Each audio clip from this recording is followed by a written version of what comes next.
A very good afternoon to everybody, respected ma'am and everybody. Dinesh is here. Good afternoon, Neeta. Good afternoon.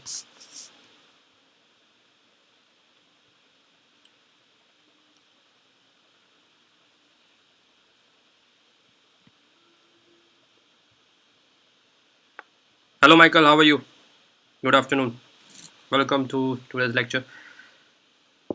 So, I should start now. I think it is already 12 2. Narendra is having some problem. I think he's not coming these days from the last two classes. Okay, let's start. So, today's lecture is on motor abilities and biomechanics. So, by name or by the word you understand abilities that yet that the qualities which you have in you which help you to perform any motor activity which you want to do according to your sport, whether it is running, jumping, anything. Okay, good afternoon, Narendra. Welcome back. So today we'll be dealing with motor abilities, the two key abilities which will help you to enhance your performance are strength and speed. Okay, so this lecture is all focused on these things, your motor abilities, how you can train them, how can you improve these abilities in you, how can you utilize them to increase your performance, and biomechanics will help you to attain them correctly according to the physical principles of biomechanics. So that's why the lecture is motor abilities and biomechanics. Okay, so starting with today's lecture. So what are motor abilities? By definition, you can say that motor abilities are the means to perform action. Means matlab ways. If you have these abilities, you can perform action very well. So certain amount by default, everybody has something. The main two focus abilities which we'll be focusing today is strength and speed. So everybody has some amount of strength, some amount of speed. But when you become athlete, you have to develop them more. Okay. So strength and speed are the abilities which are keys to enhance your performance. If you have these features in you, if you have these abilities improvised, fully trained in you, then you can enhance your performance. And if you do all these training according to biomechanical principles, keeping in mind everything, then you can prevent injury also and gain these abilities also. One important thing you should always okay. So one important thing you always keep in mind regarding these two abilities, you cannot have full 100% of both of these. Always keep in mind because both of these have inverse relationship. What is that? That simply means that if you have 100% suppose strength ability you have developed by training, 100% strength, then your speed won't be 100%. That means you will be slow. Similarly, if you are very rapid, very you have developed your ability to 100% of speed, basically you are attaining doing more of speed activities and you have trained your body to have almost 100% full scale speed, then you will lose strength. So these two are inversely related. I will discuss them in detail in the later section. So right now, motor abilities are means to perform action and movement, and strength and speed abilities are the key features which help you to enhance your performance by gaining these abilities. So usually athletes train themselves having both of these. They balance it according to your game. If your game requires more of strength, then they will do more of strength exercise, but they will do also speed exercise to less extent. You can't be 100% for those. You have to make some balance. So in this way, training is planned. Okay. So strength and speed ability are the two key features which will enhance your performance. So assessment of the level of development of speed and strength qualities is one of the major tasks of sport biomechanics. So where biomechanics come, we have tools like force platform, which you already know, and other many techniques, force velocity curve we have. So using those tools we can assess you that how you are trained, how much strength you have, how much speed you have, and according to test you can plan accordingly. So if you are starting training, do get these tests done, and with analysis you get to know where you are lacking. So that's why biomechanics is very important, and it is a, you can say that, personalized medicine for athletes. Personalized medicine, one thing is general medicine, which is prescribed to everybody. One is personalized medicine, which is specific for a particular patient. So in similar manner, biomechanics is a personalized medicine for athletes. It is specific for each athlete because each athlete is different. Each athlete has different biomechanics. So that's why these speed and strength abilities are assessed by biomechanics, so that you can plan your training according to your sport, according to your game. Okay. So we will now focus on details of strength abilities as well as speed abilities, as both of these are key factors for enhancing your performance. So this is all about first slide. Coming to second one.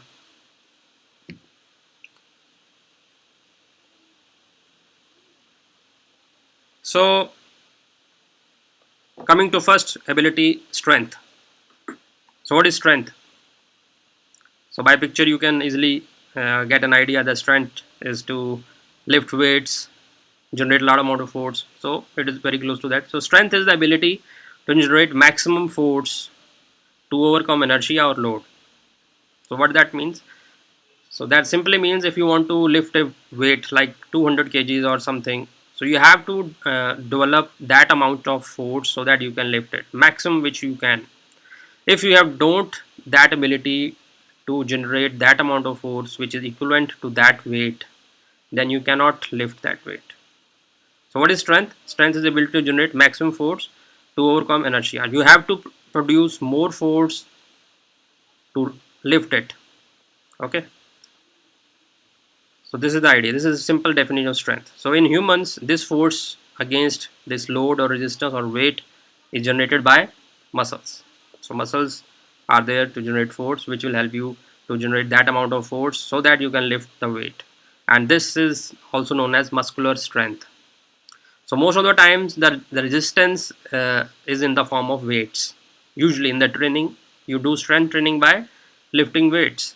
So that's why dumbbell, barbell, all these things come under strength training. And so this is the idea, because when you have weight in front of you, you will produce that amount of, you will try to produce that amount of force in you so that you can lift it up. And technical term is maximal strength. So there are different types of definition we will be studying in this lesson. So please focus on the words. So right now I am talking about maximal strength. So maximal strength is a technical word of strength. So what is that? It is the ability of an athlete. It is an ability of an athlete to generate maximum force.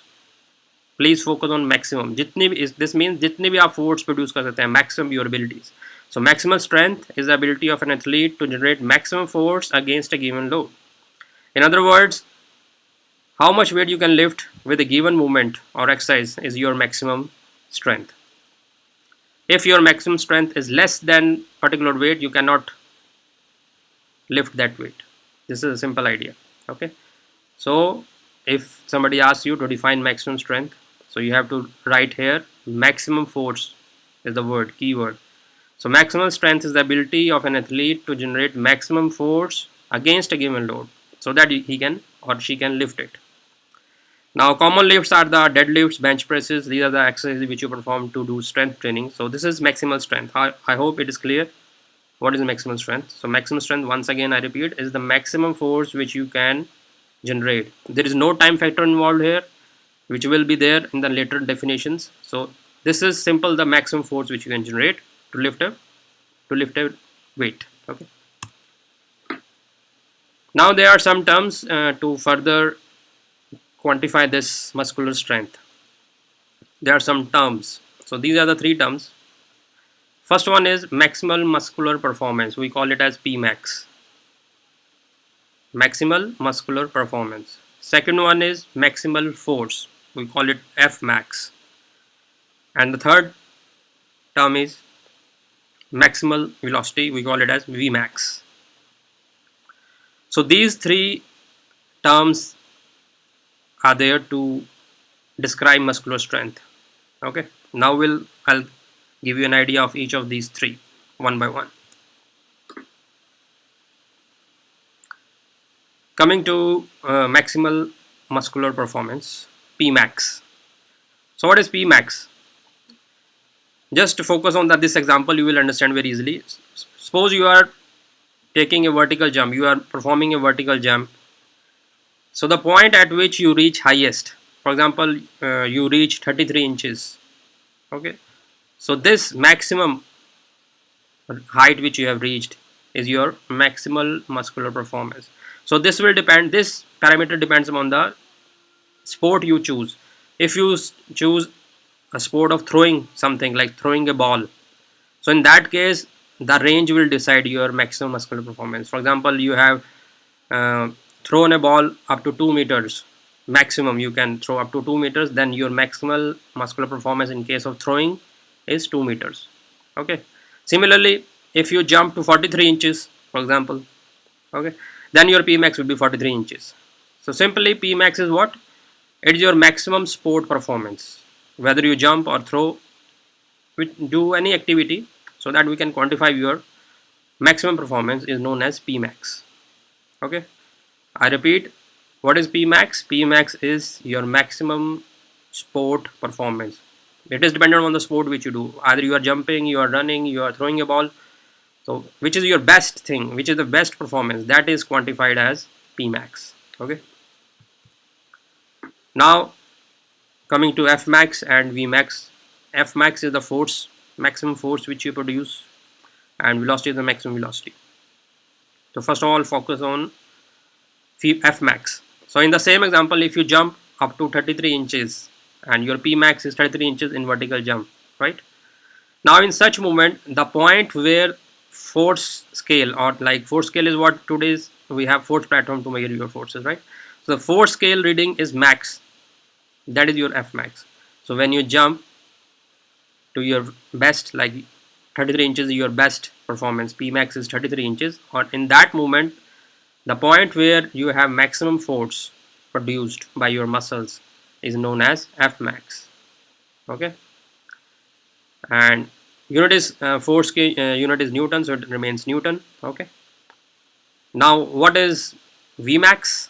Vmax is velocity, fastest velocity of a joint involved, any joint which is involved in that particular movement. For example, in the jump, when you are jumping, so the joint, there are multiple joints are involved, your knee joint, your hip joint is there. So the joint which is rotating at the maximum speed, that will be chosen, and we call it as Vmax for that activity of yours.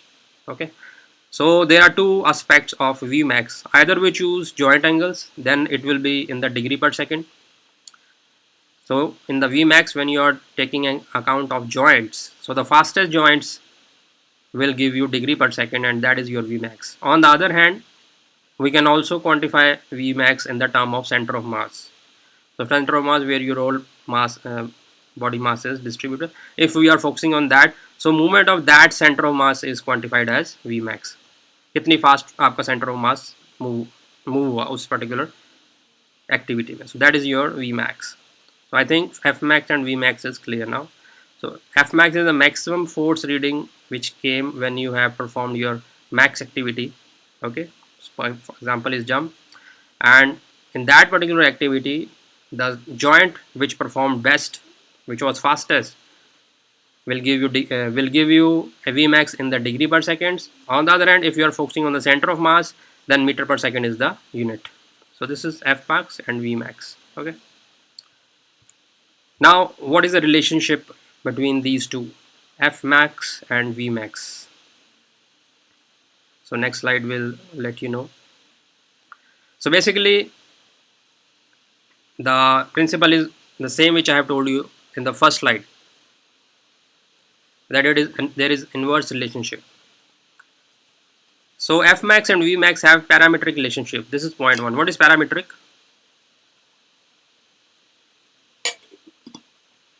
Parametric means depending on the game. For example, you are throwing a ball. So throwing a ball is the parameter here in one example. Second, okay. So F max and V max have parametric relationship. That is number 1 point. And second one is the nature of the relationship is inverse. If you have more of F max, then your velocity max will be less. Similarly, if you have more of V max, then your F max will be less. So they have inverse relationship. If one goes up, other goes down. Now, in the throwing game, parameter is what? Weight of the ball is the parameter. That will make the change. So if you throw a ball which is lighter in weight, so lighter weight means it can go with more speed. So their Vmax will be higher. So when the Vmax will be higher, automatically they have inverse relationship, then Fmax will be less. Okay, so this is the idea. Similarly, if you are throwing a very heavy ball, okay, then obviously its velocity will be less, then Vmax will be less, and as there is inverse relationship, Fmax will be more. So this is the idea. So there are 2 points regarding these two. First one is the relationship is parametric, it depends on the parameter. Second, it is inverse in relation. If Fmax goes up, Vmax go down. Similarly, if Vmax goes up, Fmax go down. So this is the idea. Okay. Now coming to force velocity curve. Simple force velocity curve. So what is that? So here again, the principle here is same, that when you have more force, velocity will go down. So this is the kind of curve you get. On the x-axis means horizontal line. The horizontal axis, x-axis, we have velocity in the meter per second, and on the y-axis we have force. Okay, so the x-axis indicates the velocity. This may represent muscle contraction velocity or velocity of movement, center of mass, like so it is in the meter per second, and on the y-axis we have force, which is in the newtons. So this is measured by your force plate, so it is reaction forces, right? So basically force versus velocity. So this is the curve which you get ideally. So just focus on the first point here, where I am showing maximum strength. So maximum strength means maximum force. Here you can see it is almost 80-90. And if you see here the velocity, it is least here. Okay. And if you go at the end of this curve, here we will have maximum velocity. You can see 80 to 90%, 90 meter per second if it is of 100. So max velocity is here. And if you see force here, it is least. So this is the curve. It is known as, again, inverse relationship. So the force velocity curve is a physical representation of inverse relationship between force and velocity. The x-axis is there, which shows you speed, velocity, muscle contraction velocity, and on the y-axis you have force. Force is in the newtons, velocity is in the meter per second. Now here you can see different. I have you can see maximal strength 90 to 100%, strength, speed, peak power, speed, strength. What are these? These are different zones of your exercises, which I will discuss in the later on this in this depending upon. So these are the exercises, different zones of exercise which you do to attain these qualities, these abilities in you. So I'll discuss them. So maximal strength zone is that exercise where you use more of your strength abilities, you develop more of strength abilities. But here also you can see the velocity part is there. Always there will be mixture of these two, but the ratio will differ depending on your games. So that I'll discuss in the later on. So this is the force velocity relationship. Now coming to the next, what is the significance of this force velocity curve in the sports? Now focus on the first point. 1 RM means 1 repetition maximum. When you do 1 repetition maximum of a back squat, so you will produce very high level of force because it is a strength exercise. Okay. So when you produce high velocity, so when you produce high level of force, then your velocity will be slower. So this is an example. Similarly, when you do counter movement jump, it is a very fast kind of movement. So here the velocity will be more, but it will produce very low level of force. So these are the two example of two extremes of this curve. So what is the idea? So when an exercise produces high level of force, it will also produce a slow movement velocity. Similarly, when you do high velocity workout, that will also produce a force, but that will be the less in amount. So these are just an example to let you know how this force velocity curve works.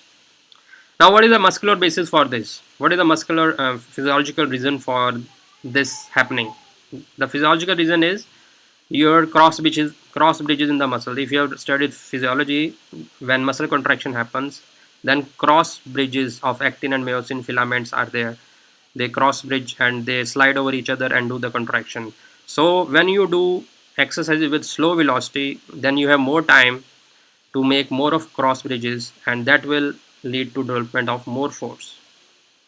Similarly, if you are doing velocity very fast movements you are doing, then you are giving very less time for the formation of these cross bridges. So as a result, the force produced is less. So this is the physiological reason of this FV curve, why it is happening. So this is the key reason. Okay, now next slide will give you some examples of these different workouts. So just focus on the table. So here I have given you first column is of exercises, then we have peak powers, then we have peak force, and RFD is rate of force development. So first of all, focus on peak power and force. Why I have given power? Power is equal to force into velocity. So we are dealing with velocity. We want to see velocity relationship with peak force. Now you see, coming to hang power clean exercise number 3. So here we have power in the range of 3183. That means velocity is high. So when the velocity is high, you will definitely get less force. So peak force here is less. Okay. Similarly, go to deadlift. In the deadlift, we have peak force of 2954 newtons. So in that case, you can see the power, or we are dealing with velocity because power is related to velocity. So velocity is less. So these are the examples which clearly show you that inverse relation between force and velocity. So where is more velocity, force will be less, and where is more force, velocity will be less. And what is the RFD? RFD is rate of force development, how fast you produce force. And this RFD will help you to quantify another important term which is known as, I'll let you know in the later sections, that is your explosive power, explosiveness. RFD helps to determine explosiveness of an athlete. So I'll discuss in the later slides. Okay. So here the idea is to show you how inverse relationship works in different exercises. I hope it is clear now. Now, what are the practical application of this FV curve in the training? So for all the coaches, on the right hand side you focus on the curve. It is again that is force velocity curve. Now I have shown you two curves here. One is plain and one is dotted. The upper one on the right hand side one is dotted. So that is the one which you will have after training. So the focus of all the coaches and all the sports science is that force velocity curve of an athlete shifts to right. So what will happen when it shifts to right? When it shifts to right, you have these abilities in you, and these abilities will be different for the different games. For example, if you want more strength, then you have more of strength than velocity. If you want velocity, like in the sprinter you need speed, then you have more of that portion. But overall, this curve will shift after training, definitely. And what is the significance? When it shifts, then you will become more explosive. For example, consider 2 points, same points, like this was a point before training in an athlete. So now he trained and it shifted to right side. So what happened? When it shifted to right side, he has the same almost strength, but he has also got the velocity. Earlier, before training, he was having very less velocity, in his speed ability was less. So when he trained with a mixture of both of these exercises, he got his curve shifted towards right, and when the curve shifts towards right, then you will have both of these qualities in you, but ratio will be different according to your game. So that is the idea. So now focus on these 2 points. Power is the product of force and velocity. So improving either of these components can lead to increased power production. So when you increase your power either by force or velocity, then you will increase your explosiveness. How? I will in the next slide you will clarify how it will get enhanced. Okay. So in the most of the circumstances, the primary objective of strength and power training is to shift this curve, FV curve, to right side, so that you have both the abilities in proper amount, and ratio of these abilities will depend again on your game. Where more strength is required, you will have more of strength abilities, but velocity will be there. Always keep in mind, because that is also must. On the other hand, if you want more of speed, then you will have strength also along with that. So key idea of this slide is to shift your curve from before training towards right side. More you get towards right side, more trained you are and more able you are to enhance your performance. I think now this is the practical significance and application of force velocity curve. Okay, I hope it is clear. Now coming to very important parameter in athletes, in every sports person, is explosive strength. So here your explosive strength point will be very clear in your mind. Now just focus on the first point. Shifting the force velocity curve to the right means your rate of force development has increased, and that simply means you have increased your explosiveness. So when you have increased your explosiveness, what that means? That means you can produce more amount of force in lesser time, and an athlete with greater RFD capabilities, RFD means rate of force development, will be more explosive as they can develop larger forces in shorter duration of time. And this is a very must feature in every athlete, in every game. If you are not explosive, you will lose, and if you are very good at it, then nobody can stop you from winning. So this is the key feature. Everybody, explosive strength should be good in each and every athlete, and it is the main idea. And main idea of shifting curve is also is this: you want to shift your curve so that you become more explosive. So by definition, what is explosive strength? It is basically generating maximum force in minimal time. Okay, this is explosive strength. So when you shift your curve, force velocity curve, towards right, you will automatically get this, and more you shift towards right, more explosive you become. So that is the idea. Now to demonstrate you this idea of explosive strength, there is just one. I have taken an example. This is the practical example. So after going through this, you will definitely understand what is explosive strength is and what is the significance of that. Now focus on first point. Suppose two competitors are there. They are weightlifters and they are here to lift a weight of 200 kgs. Okay. Now you all know when we are talking about weight, you have to multiply with acceleration due to gravity. 200 into 9.81 equal to 1962 newtons. So this is the force which you need. Both of these athletes need this amount of force to lift, and it should be to lift this weight. This is the idea that I have told you earlier also. So that amount of force you should produce by your muscle so that you can lift it. Now focus on the third point. The first lifter takes 1 second to complete the lift, and the other takes twice, almost 2 seconds. So why?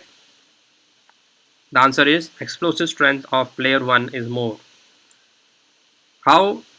Theoretically you can see that the acceleration A of the first lifter is twice that of second. The first lifter we have acceleration of 1 meter per second square inverse. So acceleration of lifter 1 is 1 and lifter 2 is 0.5. So what is force? Mass into acceleration. Now just come to last point where I have calculated the force in both the cases. So lifter 1 has acceleration of 1, right, and mass remains same, which he has to lift, that is 1962. So he is producing 1962 newtons of force, almost double of that. The second player is producing 1962 into acceleration was 0.5. He is producing just 981. So in 1 second, lifter 1 is producing 1962 Newton force and is able to complete the lift in 1 second. So this is the reason. On the other hand, the second player has acceleration of just 0.5 and he is producing in 0.5 seconds. In 1 second, he is producing just 981 newtons of force. So that's why he is taking 2 seconds to lift same weight. On the other hand, lifter 1 is taking only 1 second. So rate of force development is more in lifter 1. Okay, and he is more explosive, and his FV curve has shifted more towards right in comparison to lifter 2. So this is the idea of explosive strength. So you generate more of force in lesser time. So first of all, I have discussed maximum strength. Second, I have now discussed explosive strength. So what is the difference between the two? Maximum strength is the maximum force you can apply to lift an object. There is no time consideration in maximum strength. But in explosive strength, lesser the time you take, more explosive you are. Okay, so this is the idea. Now next slide will give you mathematical expression. So just focus on this curve. This is the explosive curve of an weightlifter. So this is just a moment when he lifts the weight. So what is explosive strength in mathematically? We call it as index of explosive strength, IES. So it is equal to F max over T max. F max is the maximum force you generate to lift the force, and T max is the time you take. So lesser the time you take, more explosive strength will be of yours. So idea is of every training is to decrease this time, so that and increase this force, so that you can become more explosive. Now from the curve you can see, so this is force time curve. On the x-axis we have time, and y-axis we have force. So this is the curve usually we get when we lift a weight. So up to A and B, A point, you have attained the force, you have generated the force to just lift it up. It has not accelerated yet.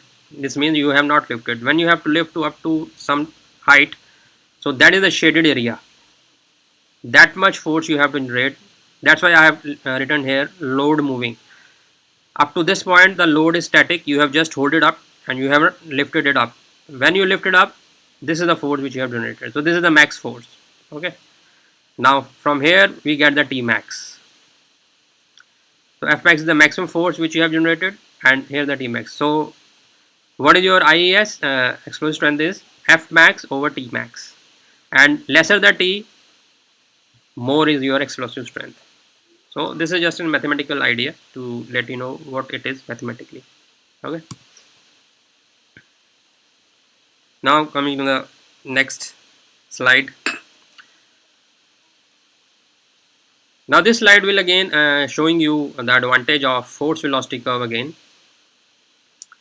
Now focus on the blue one. Blue one is the example of a untrained athlete which has not started training yet. Now this curve will show you how this curve varies when you change the workouts. If you focus on more of velocity exercises to enhance your speed, then red is the curve you will get, because it has enhanced his velocity capabilities, its speed strength has increased. So when the speed strength increase, you will lose on strength part. Similarly, when you do more of strength exercises, then it will shift like green. So both of these are not ideal in real terms. So this I have shown you so that it must be clear in your mind that you don't have to follow one rule. You have to do both the workouts so that you can shift this curve altogether towards right. So that is the ideal situation. So this is the errors which people make sometimes, or no, if they don't make, you should have idea what is the wrong. This is the wrong curves I have shown you. So this should not be done. If you only focus on speed workouts, you will get red curve, and if you only focus on strength workouts, you will get green. So ideally, athlete works on both of these sections so that on the whole they are able to shift this curve towards right, which I have discussed you before. So when they shift it's toward right, you will get more explosiveness. And these are the factors which will determine how much you have to do. Ratios. Now I'm coming to ratios. How much strength exercise should be there, how much velocity focused exercise should be there. So these are the key parameters: training age of the during training, individual strength and weaknesses that will get about by force platform, training objectives. What are the objectives? You need more strength or you need more velocity. Sport and position of the athlete, which sport you are training for, what is your position in that particular game, time, year, season, stage of cycle of your training cycle, what is that. So all these factors will help you help the coach to decide which section you have to do how much, what should be the ratio. So it will be individual for each player depending upon these factors. Okay, so these are the key factors which are always kept in mind, and force velocity curve is always kept in mind, and the idea main aim is to shift the whole curve towards right so that these abilities get developed in you in right amount according to your game and these parameters. Okay, I hope it is clear now. Now I'll discuss in brief different zones of these workouts, and this will give you an idea which workout will focus towards which kind of section of this FV curve. Okay, so these are the workout zones on the basis of your force velocity curve. I have wrongly put FT, it should be force velocity curve. Okay, FV curve. So first one is maximal strength zone. This is the first kind of workouts. These are mainly focused towards increasing your strength. So simply the maximum amount of force someone is able to produce through a specific movement. So these movements come under maximal strength zone, and back squat is the one example which I have shown you right on the right hand side. So this kind of workouts will help you to enhance your strength abilities. Then second is strength speed. So this one will have, just focus on the red point, optimal force in a shorter time frame. So these kind of workout will produce force, will allow you to produce force, but not up to maximum strength. It will be more optimal force will be there, but you will also focus towards shorter times. That means you also have some more of velocity sections here. So this is a classification of exercise that are not deemed to deliver peak power output nor peak power. So it is called middle ground in between that. The strength speed zone requires the athlete to produce optimal force. In the previous zone we have maximum force. In here we have optimal force, and we are now focusing also on time. So that is the thing. In the maximum strength there is no case of time is there, but here we are more also focusing on time also, and the force generated is optimal one.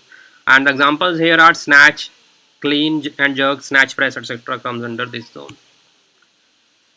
Now coming to the third zone, which is known as peak power. Let it change. So the peak power is the classification zone where the exercise deemed to deliver peak power output, greatest amount of force in the least amount of time. So here maximum you have to the force which you can produce in the very least time. That is the idea. So it is simply means explosive strength. So peak power workouts are more focused towards just to increase your explosiveness, and the jump, squats, bench press, throw are there for examples of these kind of workouts. Then fourth one is speed strength. Now with speed strength means it is focusing on speed. Now it is going towards speed. So this zone does not deliver peak power nor peak velocity, but it is in between that.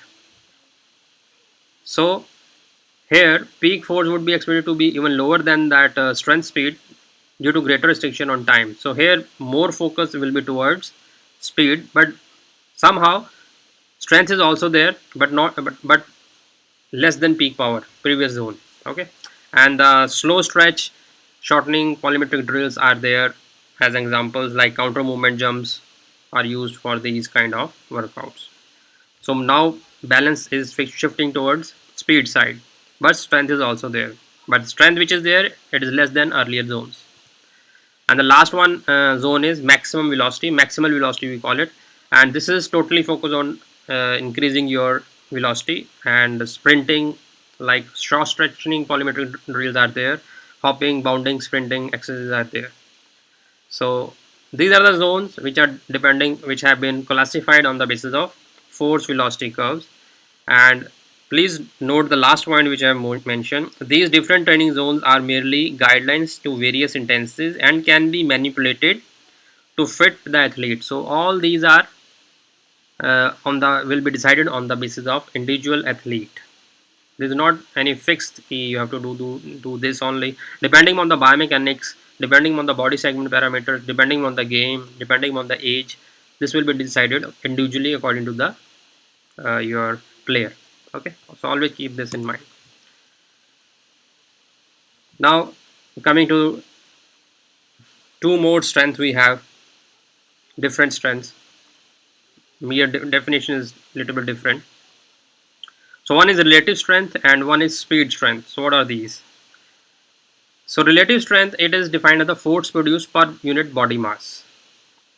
For example, a force produced by 70 kg athlete, force produced by an 80 kg athlete. So force per unit body mass. So it is used for the comparison of the strength of athletes with different body masses. This is first one. Secondly, it is also used to see changes in an athlete. So if athlete is undergoing a training, suppose strength training, so his body weight will also be varying. So in that cases, relative strength is used to measure his performance, his training capabilities have enhanced or not. So it is just a relative term and it is known as relative strength. And what is speed strength? It is an ability to quickly execute an unloading movement or movement against very small resistance. So speed strength is what? When we have to see your ability to how fast you are, you will be provided with very less weight in which you can perform max speed. So that strength, so it is ability to quickly execute a movement with very small resistance. So this is known as speed strength. From the word, you know, it is basically to judge your speed abilities, and we also call it as speed strength index. Okay, SS, to see how fast you are. So these are two another strengths which we deal: relative strength and speed strength. Now coming to the last portion of this lecture, strength endurance. So what is that? So strength endurance is ability to maintain your muscular function or muscular tension for longer durations. That means you have to keep doing work on your muscles. Your muscles get is in the tension. The ability to maintain your muscular tension for a longer duration is known as endurance. In simple words, ability of an athlete to produce a certain minimum force for longer duration in your muscle. Okay, for longer duration, less force for the longer durations. So this is known as strength endurance. How long you hold your muscle in the tension form, in the working form, in the function form. That is known as endurance. Now it is of multiple types. The first one is static strength endurance. That means when you are holding some posture, like you are performing some yoga in particular posture, or you are standing, or you making some posture in particular gymnast. So that postures involve static strength endurance. How long you can hold your muscles in that tense situation. So that is your endurance, and this kind of endurance is known as static strength endurance. Now second one is dynamic strength endurance, where cycle of workouts are involved, like you are doing push-ups, you are doing dumbbells, making biceps, triceps. So in that case you are performing a cycle. So how long you perform that cycle of exercise, so that is your dynamic strength endurance. Okay, I think it is clear. Static is when you are holding a posture, and dynamic strength endurance is when you are doing some cyclic exercise. And third one is explosive strength endurance, is when you are doing a very explosive uh, workout, and on repetition you are repeating it one, like you are kickboxing, that is a very explosive thing, right? You are kicking a ball with a very like with a great amount of force in very less time. So when you do it on repeat, so that kind of workouts or that kind of movements, and that kind of how long you can do that, that explosive events is known as explosive strength endurance. So sports that involve strength endurance are numerous, from rower to the swimmer to the wrestler on the mat. So there are different kind of sports where this ability is required so that you can enhance your performance. And there are different set of workouts for this ability so that you can do it, create tension in your muscle for the longer period of times. And there is another classification on the basis of muscle of groups involved. So next slide you will see the next classification. So on the basis of muscle of groups, there are two kinds of strength endurance. One is general and one is local strength endurance. General strength endurance is what? When large number of muscle groups are involved in a particular movement. Like for example, in rowing, quads are involved, glutes, biceps, triceps, gastrocnemius, deltoids. All these group muscles are involved collectively. So this kind of, and they are doing work for longer duration. They are in the tension form for the longer duration, and this kind of movement like rowing, we call it we call it as general strength endurance. On the other hand, when what is local strength endurance? When a particular muscle group is targeted. For example, you are focusing on the glute muscles, you are focusing on the quad muscles.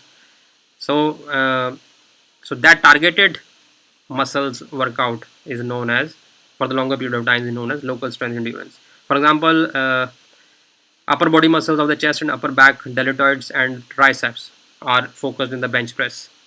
So this is the example where less number of muscle groups are involved, and when more number of muscle groups are involved, that is general strength. When lesser, depending on the body part or body area, that is known as local endurance. So what is this? How this is possible? Endurance part physiologically. So that depends on the muscle types, and muscle types we have muscle fiber types. So muscle fibers will decide your endurance abilities. The fast twitch, there are two kinds of muscle fibers. One is fast twitch muscle fibers that create maximum power output in explosive sports like sprinting, right? And second type of are slow twitch fibers, which are slow in performance, and they actually produce less of force but for larger period of time. So combining with both of these, the workout which will be focusing on both of these fibers in a way so that you can enhance your ability to of endurance strength. So that will be combined, both of these fibers will be trained, and there is also some kind of fibers which have both of these abilities that are focused on the workout so that they become more of uh, slow twitch fibers so that they can perform tension form for the longer duration of time.